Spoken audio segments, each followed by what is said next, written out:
तो मेरे प्रिय बच्चों, मैं आज कक्षा 8 विज्ञान चैप्टर नंबर 4 खनिज एवं धातु लेकर के आए हुए हैं। यह चैप्टर हमारे दैनिक जीवन में और उपयोग होने वाले धातुओं, अधातुओं आदि से जुड़ा हुआ है, अर्थात हमारे जीवन उपयोगी सभी धातुओं के बारे में अध्ययन कराया जाता है। तो हम यहाँ पे धातु के बारे में जानेंगे, धातु क्या होता है और इसके भौतिक गुण क्या होते हैं, इसके रासायनिक गुण क्या होते हैं, इन चीज़ों का हम यहाँ पर गहन अध्ययन करेंगे। तो मेरे प्रिय बच्चों, अब मैं चलता हूँ, आपको धातु के बारे में क्या होता है धातु उसको बताएंगे।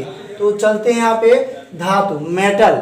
धातु किसे कहते हैं? अगर ये व्यवहारिक आधार पे देखा जाए तो कुछ लोग बोलते हैं कि वे पदार्थ जो बहुत मजबूत होता है उसे हम धातु कहते हैं। मजबूत तो लकड़ी ही होता है, लेकिन यहाँ पर कुछ धातु के बारे में रखे गए हैं। वो क्या रखे गए हैं कि विद्युत और ऊष्मा। विद्युत और ऊष्मा, आप देख रहे हैं यहाँ पे विद्युत और ये क्या, ऊष्मा।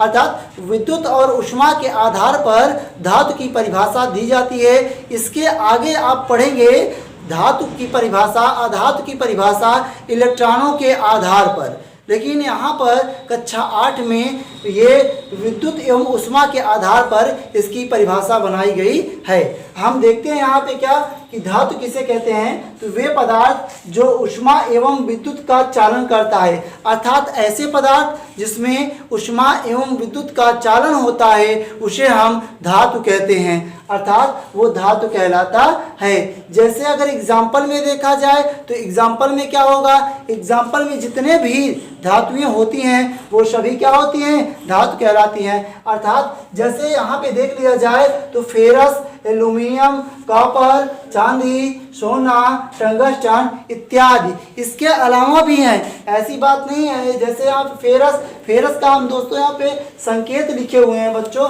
ये फेरस का Fe होता है, एल्यूमिनियम का Al होता है, कॉपर का Cu होता है और सिल्वर का जिसको चांदी बोलते हैं वो आपका Ag होता है, जो गोल्ड होता है वो Au होता है, जो टंगस्टन होता है जो कि बल्ब में लगा होता है वो W से दर्शाया जाता है, यानी W से इस तत्व का प्रतीक माना जाता है। तो जैसे हम जानते हैं लोहा, एल्यूमिनियम, तांबा, चांदी, सोना और ये क्या हमारा है, टंगस्टन। आप इसमें देखेंगे तो इसमें विद्युत भी प्रवाहित होगा और ऊष्मा भी प्रवाहित होगा। जैसे विद्युत के इसके दोनों छोर पर विद्युत धारा प्रवाहित की जाए तो इसमें से विद्युत धारा प्रवाहित होने लगता है। इसके अलावा इन धातुओं को आग में गर्म करते हैं तो एक ओर से दूसरी ओर की ओर ऊष्मा प्रवाहित होती है। अर्थात हम कह सकते हैं कि वे पदार्थ जिसमें ऊष्मा एवं विद्युत का चालन होता है उसे हम धातु कहते हैं।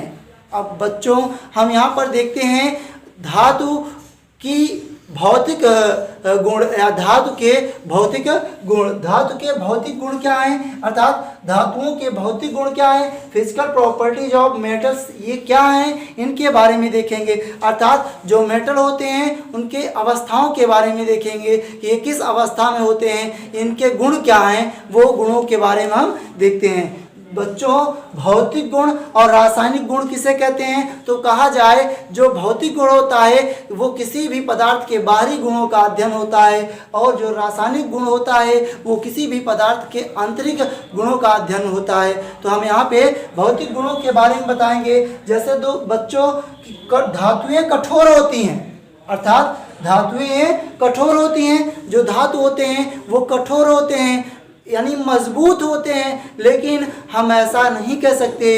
इन्हीं धातुओं में से कुछ ऐसी भी धातुएं होती हैं जो धातुएं मुलायम होती हैं, अर्थात उनको चाकुओं से काटने पर कट जाती हैं। जैसे पोटेशियम हो गया, सोडियम हो गया और ये आपका क्या हो गया, मैग्नीशियम हो गया। ये धातुएं ऐसी होती हैं, इतनी मुलायम होती हैं कि इन धातुओं को चाकू से काटा जा सकता है। इसके अलावा कुछ ऐसे भी धातुएं होती हैं जिनको हाथ में रगड़ने पर वो पिघलने लगते हैं। तो बच्चों, हम इन्हीं धातुओं के भौतिक गुण के बारे में अध्ययन कर रहे हैं। अब देखते हैं आगे चमक होती है, अर्थात धातुओं में चमक होती है।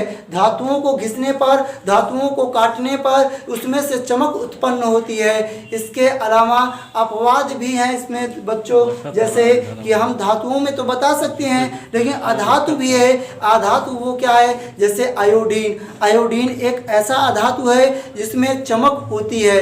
बच्चों हम आगे चलते हैं। धातुओं में ध्वनि उत्पन्न कराए जा सकते हैं, अर्थात धातु में ध्वनि उत्पन्न होते हैं। अर्थात किसी धातु को ऊंचाई से छोड़ने पर वह जमीन से जब टकराता है तो उसमें से ध्वनि उत्पन्न होती है। अर्थात एक धातु को दूसरी धातु के ऊपर पीटने पर या जोर जोर से मारने पर ध्वनि उत्पन्न होती है। बच्चों अब हम देखते हैं धातुओं में तन्यता का गुण होता है। तन्यता क्या शब्द है, पहले इसके बारे में जानते हैं, तब जानेंगे कि तन्यता क्या है। तो तन्यता बताया जाता है कि ऐसी क्रिया जिसमें धातुओं को खींचकर, यानी ऐसी क्रिया जिसमें धातुओं की खींच करके तार के रूप में परिवर्तित किया जाता है, उसे हम तन्यता कहते हैं। तो आपको समझ में आ गया होगा कि तन्यता क्या होता है, अर्थात धातुओं को खींचकर तार के रूप में बदले जा सकते हैं या परिवर्तित किए जा सकते हैं। अब बच्चों हम देखते हैं यहाँ पर आघातवर्धनीयता या तन्यता के बारे में हमने अध्ययन किया। तो जैसे अगर कहा जाए सर्वाधिक तन्यता वाला धातु बताइए, तो वो कौन सा धातु होगा, तो आप जानते हैं कि चांदी और सोना। चांदी और सोना।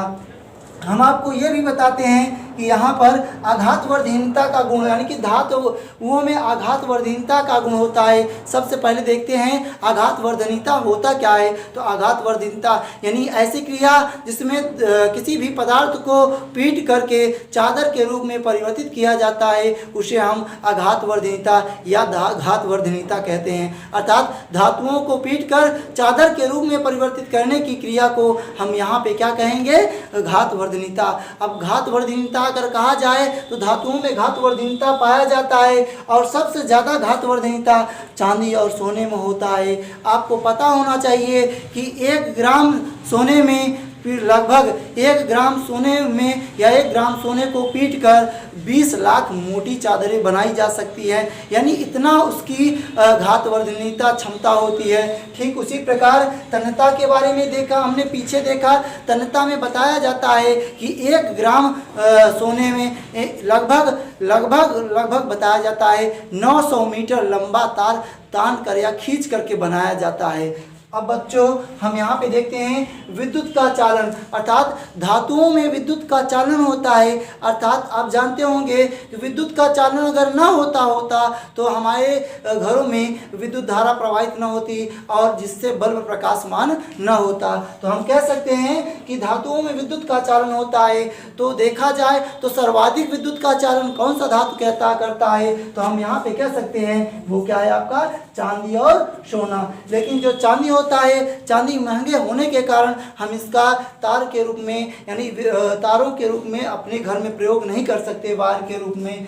तो दूसरा कौन सा है जिसका हम उपयोग करते हैं, वो सबसे अच्छा है सुचालक, वो है कॉपर। क्या है बच्चों, कॉपर। जो कॉपर होता है वो सबसे ज़्यादा विद्युत का चालन करता है। उसके बाद तब नंबर आता है वो एल्यूमिनियम का। किसका आता है, एल्यूमिनियम का। और एल्यूमिनियम के बाद तब आता है फेरस यानी लोहे के तार का। अब बच्चों हम देखते हैं यहाँ पे जो धातुएं होती हैं उनकी अवस्थाएं ठोस होती हैं। क्या होती हैं, ठोस।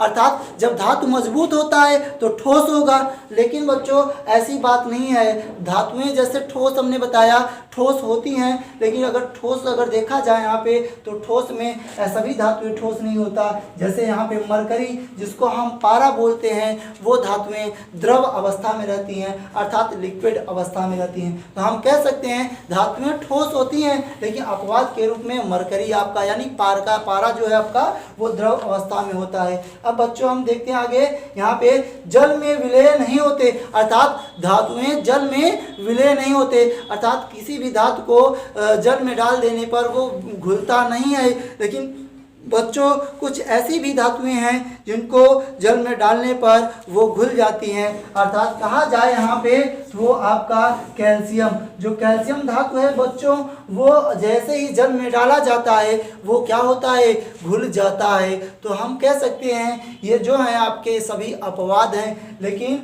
धातुएं वास्तव में जल में घुलती नहीं हैं। अगर घुलती होती तो हम जानते हैं कि खाना बनाते समय दाल में रखे गए पात्र में हम जिस चम्मच से मिलाते हैं वो चम्मच गल जाना चाहिए। बच्चों अगला देखते हैं धातुएं भंगुर नहीं होती, अर्थात सबसे पहले सुनते हैं या देखते हैं भंगुर किसे कहते हैं, तो ऐसी क्रिया जिसमें धातुओं को या पदार्थों को ठोकने पीटने पर टूट जाती हैं उसे भंगुर कहते हैं। तो क्या धातुएं ठोकने पीटने पर टूट जाती हैं? नहीं, ऐसा नहीं है, लेकिन अपवाद के रूप में है बच्चों। अपवाद के रूप में वो क्या है, जैसे आप जानते हैं कि अपवाद के रूप में है कैल्शियम। क्या है आपका? कैल्शियम। ये जो कैल्शियम होता है अगर इसको ठोका जाए पीटा जाए तो ये क्या होता है, टुकड़ों के रूप में टूट जाता है। बच्चों आप जानते होंगे कि सबसे ज़्यादा जैसे अगर इसके भौतिक गुण के बारे में बात करते हैं तो वो भौतिक गुण क्या है कि